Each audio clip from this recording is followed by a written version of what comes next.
বর্তমান বাংলাদেশের সবচেয়ে জনপ্রিয় দলগুলোর মধ্য থেকে এক নম্বরে যদি উঠে আসে সে নামটি হচ্ছে জামায়াতে ইসলামী। বাংলাদেশে এমন কিছু জেলা রয়েছে যেসব জেলা বাংলাদেশ জামায়াতে ইসলামীর ঘাঁটি হিসেবে পরিচিত। জামায়াতে ইসলামীর দুঃসময়ে এসব জেলা অগ্নিগর্ভ হয়ে উঠেছিল। ভোটের মাঠ ও রাজনৈতিক মাঠ এই দুই মাঠেই এসব জেলা শক্তিশালী অবস্থানে রয়েছে জামায়াতে ইসলামী। এমনকি কিছু কিছু জেলায় বিএনপি ও আওয়ামী লীগের তুলনায় জামায়াতে ইসলামী বেশ শক্তিশালী। জামায়াতে ইসলামীর সবচেয়ে খারাপ সময়ও থেকেছে এসব জেলার মানুষ।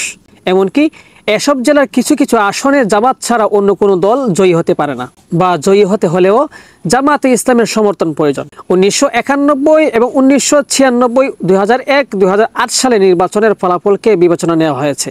এমনকি বিভিন্ন সময়ে জামায়াতে ইসলামীর আন্দোলন অগ্নিগর্ভ হয়ে উঠেছিল যেসব জেলা, সেটিও একটি বিবেচনা নেওয়া হয়েছে।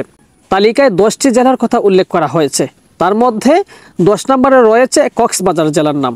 বাংলাদেশের যে কয়েকটি জেলায় জামায়াতে ইসলামী ছাত্র সংগঠন ইসলামী ছাত্র শিবির শক্তিশালী, তার মধ্যে অন্যতম হলো কক্সবাজার জেলা। 2008 সালে নির্বাচনে জামায়াতে ইসলামী সারা বাংলাদেশের মাত্র 2টি আসনে জয়লাভ করে। তার মধ্যে একটি হলো কক্সবাজার 2 আসন। এমনি 2008 সালে নির্বাচনে কক্সবাজারের 4টি আসনের মধ্যে 2টি আসন জামায়াতের সমর্থনে বিএনপি জয়লাভ করেছিল এবং আওয়ামী লীগ মাত্র 1টি আসনে জয়লাভ করেছিল। তালিকায় 9 নম্বরে রয়েছে ব্রাহ্মণবাড়িয়া জেলার নাম। 2001 সালে নির্বাচনে জামায়াতে ইসলামীর প্রার্থীর সংসদ সদস্য হওয়ার রেকর্ড রয়েছে। তাছাড়া বহুবার জামায়াতে ইসলামীর প্রার্থীরা এই জেলা থেকে সংসদ সদস্য নির্বাচিত হয়েছেন। জামাতের বহু আন্দোলন সংগ্রাম এই জেলার মানুষ ছিল অগ্রগামী। সাধারণত এই জেলা ইসলামিক রাজনৈতিক দলগুলোর আধিপত্য বেশি থাকে। এই বিগত আওয়ামী লীগের সরকারের সময় এই জেলা জামায়াতে ইসলামের শক্তিশালীর প্রতিরোধ গড়ে তোলে। তালিকায় 8 নম্বরে রয়েছে ফিরোজপুর জেলার নাম। এই জেলায় অংশগ্রহণ করেছেন জনপ্রিয় ইসলামিক বক্তা এবং জামায়াতে ইসলামীর অন্যতম গুরুত্বপূর্ণ নেতা প্রয়াত আল্লামা দেলোয়ার হোসেন সাঈদী। দেলোয়ার হোসেন সাঈদীর নিজ জেলা হওয়ায় এই জেলার মানুষ জামায়াতে ইসলামকে ভোট দিয়ে থাকেন। এই জেলার সংসদীয় আসনগুলোতে বহুবার জামায়াতে ইসলামীর প্রার্থীদের সংসদ সদস্য হওয়ার রেকর্ড রয়েছে। তালিকায় 7 নম্বর রয়েছে পাবনা জেলার নাম। পাবনা জেলা বরাবরের মতোই জামায়াতে ইসলামীর ঘাঁটি হিসেবে পরিচিত পেয়েছে। এই জেলা থেকে জামায়াতের বহু প্রার্থী সংসদ সদস্য হিসেবে নির্বাচিত হয়েছেন। এই জেলা থেকে জামায়াতে ইসলামীর যে কোনো আন্দোলন সংগ্রামী শক্তিশালী প্রতিরোধ গড়ে তুলেছে জামায়াতে ইসলামী। এই জেলা থেকে জামায়াতে ইসলাম যে কোনো আন্দোলন সংগ্রামে শক্তিশালী প্রতিরোধ গড়ে তুলছে। জামায়াতে ইসলাম সাবেক কেন্দ্রীয় আমির অধ্যাপক মতিউর রহমান নিজামী এই জেলা জন্মগ্রহণ করেন। 2001 সালে নির্বাচনে পাবনা 1 আসন থেকে তিনি সংসদ সদস্য নির্বাচিত হন। তালিকায় 6 নম্বরে রয়েছে মৌলভীবাজার জেলার নাম।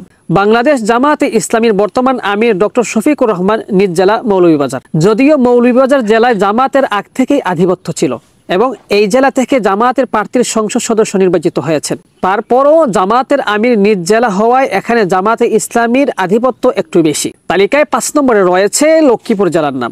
জামায়াতে ইসলামী যে কোনো আন্দোলনে অগ্নিগর্ভ হয়ে উঠে লক্ষ্মীপুর জেলা। এই জেলায় জামাত এতটাই শক্তিশালী যে বিএনপি ও আওয়ামী লীগের মতো দল এখনো অসহায়। যদিও এই জেলায় বারবার বিএনপি প্রার্থী জয় হয়েছে, কিন্তু সাংগঠনিকভাবে এই জেলা জামাত শিবিরের একটি বিশাল দুর্গ। তালিকায় 4 নম্বরে রয়েছে বগুড়া জেলার নাম। বগুড়া জেলা সাধারণত বিএনপির ঘাঁটি হিসেবে পরিচিত। বিএনপির প্রতিষ্ঠাতা জিয়াউর রহমান জন্মভূমি হওয়ায় এই জেলায় একচ্ছত্র বিএনপি নিয়ন্ত্রণে থাকে। তারপরেও বাংলাদেশের যে কয়েকটি জেলা জামায়াতে ইসলামের কঠিন প্রতিরোধ গড়ে তুলেছে অতীতে, তার মধ্যে অন্যতম হলো বগুড়া। সাংগঠনিকভাবে এই জেলা জামায়াতে ইসলামী ব্যাপকভাবে শক্তিশালী। তালিকায় 3 নম্বরে রয়েছে গাইবান্ধা জেলার নাম। উত্তরবঙ্গের এটি একমাত্র জেলা, এখানে জামায়াতে ইসলামী ব্যাপকভাবে শক্তিশালী। রংপুর বিভাগে অন্য কোনো জেলায় অতটা শক্তিশালী না হলেও এই জেলাতে জামায়াতে ইসলামীর ভোটের মাঠ এবং রাজনীতির মাঠ এই 2 মাঠেই ব্যাপক শক্তিশালী। এই জেলায় জামায়াতে ইসলামীর রয়েছে ব্যাপক জনসমর্থন। অতীতের আন্দোলনে গাইবান্ধা জেলা জামায়াতে ইসলামীর দুর্গ হিসেবে পরিচিত পেয়েছে। তালিকার 2 নম্বরে রয়েছে রাজশাহী জেলার নাম। রাজশাহী অঞ্চলে জামায়াতে ইসলামী একটু বেশি শক্তিশালী।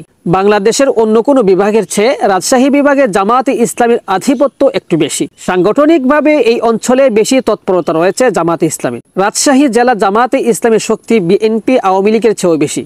তালিকায় শীর্ষে অর্থাৎ 1 নম্বরে রয়েছে সাতক্ষীরা জেলার নাম। জামায়াতের আন্দোলনের জন্য এই জেলাটি সবার নিকট পরিচিত।